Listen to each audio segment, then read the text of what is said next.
Hello, this is Professor Cummings, and I guess I haven't talked to you in quite a while, so I'm going to start this video. It's going to be a new series.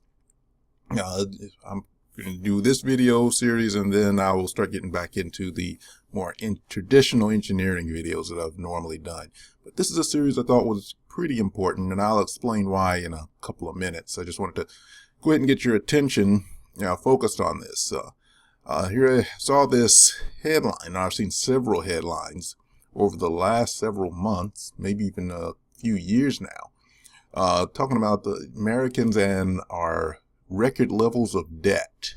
As you can see here, this is a article written back in March of 2019, so it's October now, so it's about 6 months ago. In Experian, the credit checking or credit bureau division, so they actually do things like your credit reports, ID theft protection. I mean, this is its own company, but that's their thing. It's looking at debt. It's saying that Americans have record levels of debt. Our consumer debt reaches $13 trillion. So 13 trillion. I mean, think about a million, 1 6 zeros, billion, 9, and trillion is 12 zeros. And this was back in the fourth quarter of 2018. And of course, so this was the last year. We're now in October of 2019. So this was about a year ago, almost a year ago. So it's actually gotten worse. So after seeing several headlines, seeing a few documentaries and a few news shows talking about debt, and some of the disturbing things I've heard as far as people who take out debts, particularly students. Being a professor, I'm around students all the time, and I hear about people having to pay for college, and some of the things that they don't understand about debt has got me deciding that, well, I'll go ahead and talk about it on this channel, or on my channel. So I figure I've got a lot of students that are watching, so maybe this will be relevant to some of you guys. So that's going to be the start of a series here that I'm going to be doing over the next couple of weeks. I'm going to load up a couple of videos a week, and we'll go over debt, particularly not just student loan debt, but all kinds of debt. So just a general overview of debt. So again, just to give you a little bit more of a picture of what we're dealing with, I decided to see what debt was out there. So I looked up a few articles, doing a few things through Google, and one thing I found is how we deal with debt. So here you have with the Wall Street Journal showing that families go deep into debt to stay in the middle class. Wages stalled, but cost haven't. So people increasingly rent or finance what their parents might have owned outright. And again, I want you to notice the date. It is August 1st, 2019. So that was just a few months ago. What that's telling you is that people are going into debt just for how they live. So things that they normally wouldn't have done in the past, i.e. things they would have owned outright, people are going into payments, and with payments come interest. Another one from Experian, auto loan debt sets record highs. Again, that one was July of this year. Same author, Matt Tatham. And again, it's, that number is actually like $4 trillion. Remember, the total consumer debt was $13 trillion, $4 trillion. That is auto debt. Now, you've probably heard about the auto bubble or the car bubble. And there's a lot of people out defaulting on car loans. You're also hearing about car loans. There was a time, maybe 10 years ago, when loans were down to 0% interest. But they also started extending the time of the loan. There was a time when loans were 36 months. Then it went to 5 years, 60 months. You can now get auto loans, for 84 months. So now we're at record debt level for auto loans. And then this one is the one that really got me going, or the topic that really got me going, the type of loan, was student loan debt. Again, you've heard the student loan debt bubble. Or the student loan debt bubble, and you hear a lot of the candidates, Bernie Sanders, Elizabeth Warren, all talking about student debt forgiveness And, so again, this article was this year, February of 2019. I think the number here is $1.5 trillion, is the student loan, that current student loan that's outstanding. And as of October, I think that number is at 1.7 trillion. So it is a growing number. And it's the one that probably is the most relevant, I think, to the people watching this channel. I think that my channel is mostly students. There might be people who are, I get a few people who are not students. Maybe they are actual working professionals, but those working professionals probably have some student loan debt. So I decided, well, let me go ahead and address this. This will probably be relevant to the people out there. And it's also relevant to other people. So let's go into why I want to do this series. Why not do a series on mechanical design? Why not do another, strength of materials video? Why not do a video on differential equations, something else, or product development, something that I'm actually teaching this year? Why did I go out for debt? So I thought I'd explain this a little bit more, but before, let's do a little housekeeping. As you all see, I've gotten your feedback over the time, and I don't have music playing in this video. So that the distracting music isn't going to be there. This video series is, I think I'm going to have this at 5 videos long. I've done an outline of each video I want to do, and it's at 5. If I can think of other things I'm going to add to the series, I might extend it. Maybe it could end up being 6 videos, but I think that I can have, everything covered in 5 videos to the depth that I wanted to cover it. Of course, I'm not an economist. I'm not a financial guy. I'm an engineer, an engineering professor. So my understanding of debt is limited, compared to what you can go to an economist for. But I think that I understand it to a degree that I can explain it to others, at least on a fundamental level. And I think I can explain it pretty well, what I do know and what I can research for you. So it's going to be 5 videos, and it's going to be organized into its own playlist. That's the way I keep my whole channel. If I make a series of videos, I number them so that they are easy to know which one to go to first, and then I put them into a playlist so you can have them all in one spot. So you don't have to search my channel. You just look through the playlist and look for the right name, and within that, it'll be all the videos that are relevant to that topic, and there'll be numbers so you know which sequence to watch them in. Also, since this is going to be a series, I'm not going to upload these videos all at one time. I'm not going to make them all at one time. I want you to go ahead and ring the bell. Let me go through the usual YouTube spiel. Ring the bell, subscribe, and like. All that stuff.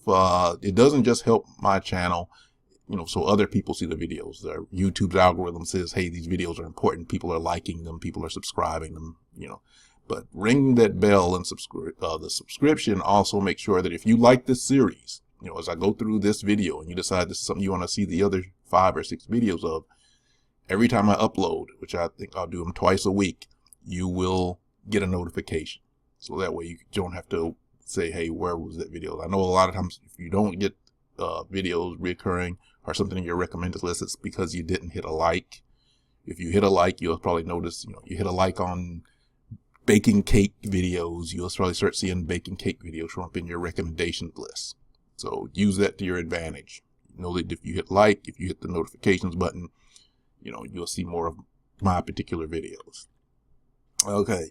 What I'm going to do is cover the definitions, some basic concepts and some simple calculations. So again, keep in mind, I'm an engineer. This is an engineering channel, basically. I'm not going to go into a lot of depth. I'm not going to go in, but it will be probably more deep than I think a lot of people typically talk on debt with, at least non-professional people, economist types. But it'll be a little more helpful to the average person. And I've got access to a lot of the databases, on the university level, so I can track down information pretty easily.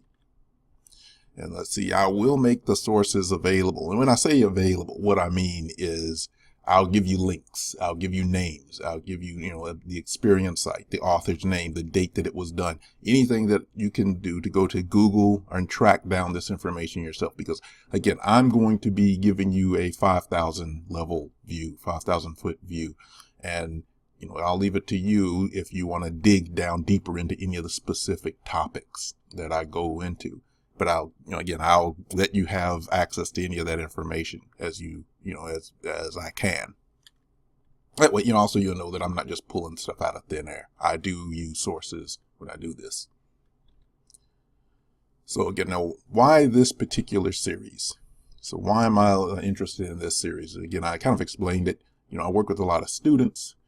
I know that a lot of students are taking out student loans. I'm at a university. I know I can see, the beginning end of this situation. I can see the thin end of the wedge. And I'm noticing that a lot of students don't really understand debt. I've seen several documentaries over the last couple of years on debt. And one of the things that I always ask, or that they always ask in these documentaries, is to students, why did you do this? Why did you take out so much student loan? And oftentimes the answer is, I didn't know what I was doing. I just was signing papers. So this video is there to, help you know what you're signing and why you're signing it and what the implications are. So now when you see somebody going into debt and they've got $50,000 in student loans and they're wondering, why they've got this albatross around their neck, they can kind of know, okay, here's how you avoid it. Here's what you're getting into. So this is more of a way for students to not get into that trap. The whole idea of debt, it can be a very, very complex topic, and there's a lot of people out there much more educated, much smarter than I am when it comes to the topic of debt that still make a lot of mistakes. But the basics are very simple. I will say that, I'll stand by that. The basics are fairly simple. And I think if people just knew the basics of debt, they could at least approach it a little more intelligently.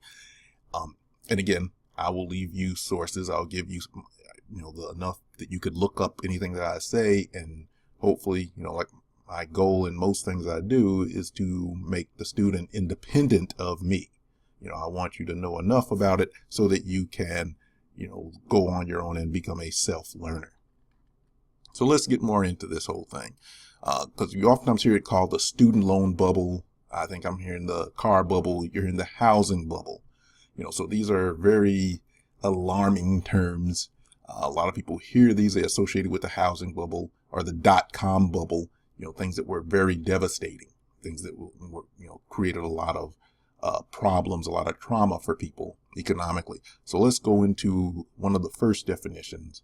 And define one of the first definitions. So what is this student loan bubble? What does that even mean?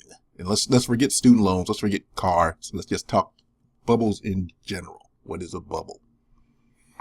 So a bubble. Now again, source. I will go to Investopedia.com. You can go to, there were several other sources. I liked this source. Will Keaton, is the author, and he wrote this in June. So again, just a few months ago in 2019. And I wanted to look up what is a bubble. I actually literally Googled what is a bubble just so I could see what answers came up. And all of them came up basically saying the same general answer, but this was the answer I liked. Again, you've seen my videos. The red is really the things I want you to pay attention to. A bubble is a rapid escalation of asset prices followed by a contraction, often created by a surge in asset prices that is fundamentally unwarranted. Now keep that in mind, because I'm going to give you a couple of examples of bubbles that took place, and they all follow that definition. They all show a very rapid escalation in the price, and they all have a contraction, a very abrupt contraction, and it's usually because the prices were not really warranted. They were based on something artificial, usually some sort of odd euphoria or some change in the consumer's habit or investors' habits. Bubbles form in economies, securities, stock markets, business sectors because of a change in investor behavior. Again, business sectors highlighted in red. It doesn't have to be some abstract, esoteric thing. It could actually just be a particular business sector that has a bubble forming. The housing bubble is a perfect example. The housing prices went up. People were investing. People were taking out all sorts of loans to keep up with this.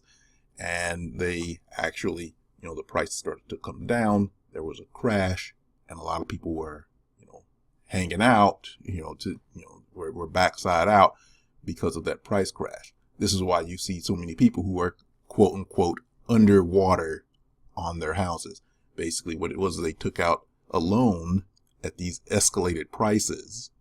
When the prices came back down, you bought a house for $500,000. It came down. The house was only at $200,000. And now you've got a $300,000 loan sitting on top of a house that you can only sell for $200,000. That's what happened during the housing bubble. One of the things that happened during the housing bubble. And that's what that little segment is telling you. So here's another thing. So going more into the housing. So my first example, the housing bubble, the one that most people are most aware of, the one that most people listening to this channel are old enough to have felt this one. And there's others that, may have been a little bit more obscure to you, but it's actually affected a lot of the behaviors of students that are in my classes. And these are people in their early 20s. So some of them in, early 20s. So again, look at this. I'm not going to read this whole thing, but I'll read through it. This was a real estate bubble, obviously, that affected more than half the United States in the mid-2000s. Now, important portion, this was partially the result of the dot-com bubble. The dot-com bubble took place in the early 2000s. And that was another bubble that overlapped into this one, or relatively overlapped into this one. So that bubble crashed, and you had a lot of people that wanted a different type of investment. So the demand came up for another investment, something a little more normal. And as the markets began to crash, the values in real estate started to rise. So as one bubble crashed, another bubble began. All right, so real estate started to rise. So it looks like people, and I'm speculating when I say this, looks like people were looking for a more safe investment. And a lot of people see real estate that way. And the demand for home ownership started to grow. Remember that original definition, so something that the asset price goes up, and usually for not a very stable reason. Home ownership started to grow at almost alarming levels.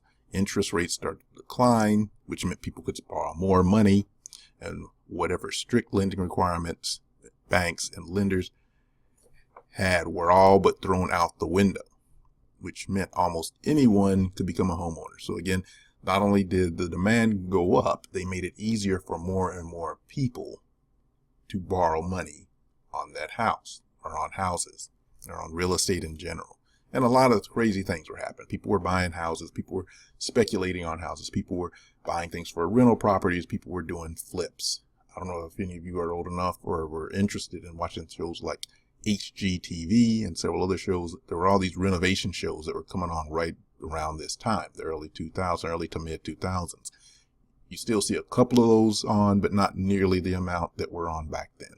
It was like every other show was a renovation and flip show. And then they were, doing it with really expensive houses. Now, they show foreclosures on those shows now. So here's another one. A lot of people don't know about this thing called Tulip mania.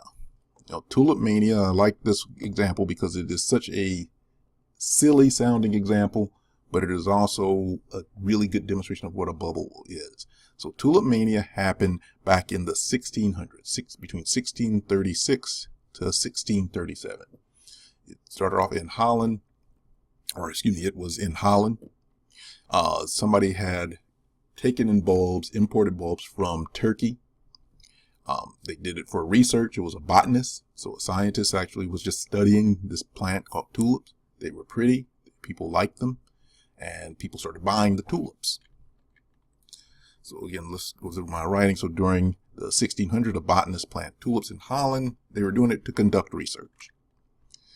People who were interested in the flowers, again, they liked it. So it created demand. Now, again, that's in red. I want you to remember that original definition, right? The price goes up, and usually for no good reason, or not a very sustainable reason. So people liked the flowers. They started creating a demand. More and more people wanted it. And I want you to look at this rough chart. Again, it was a very short-lived bubble, but it was a very devastating one.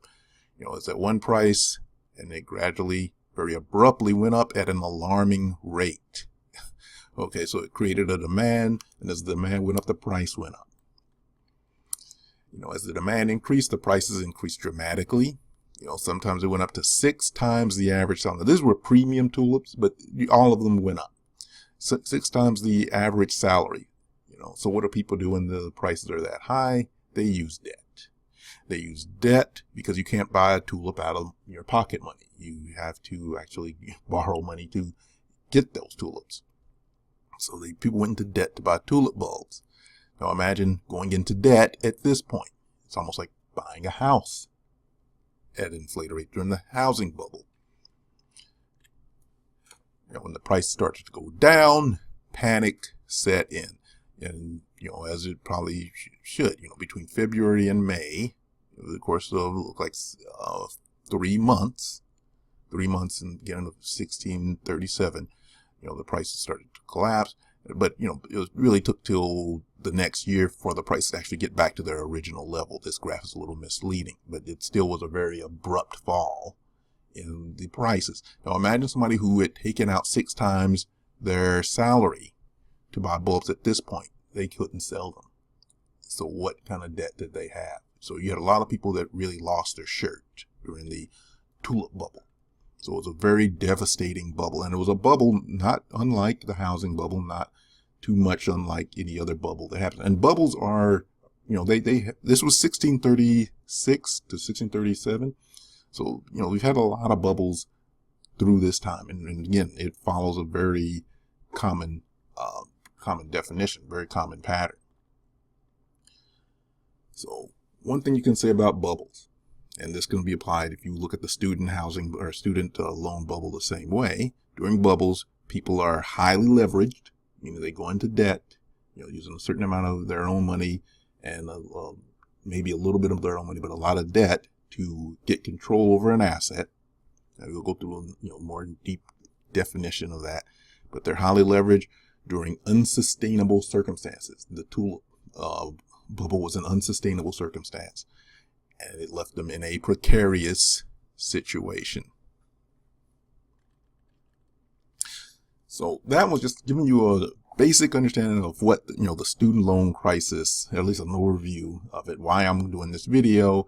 Now I'm going to go into a little bit more depth that can be applied to this topic. So over the next series of videos. So the next one's going to be a definition of debt. And I know that's one of those things that's so basic. You think, why am I going to go to the trouble of defining that? Well, the definition of debt isn't always as straightforward as people think. And I don't want people to think, well, a debt is just, a financial obligation end of. No, I want you to picture debt a different way. And in this next video, I'm going to tell you how I really want you to consider debt differently than you probably do now. And it'll be a more general definition that you can apply in broader terms. So again, how debt helps and how it actually hurts, why we do it, what it does for the economy, on a personal level. Again, this is Professor Cummings. Thanks for watching. Don't forget to hit the bell. Don't forget to subscribe. Again, if you hit like, these types of videos will start showing up in your recommended list. Hit the bell. My videos you should get a notification. But again, thanks for watching.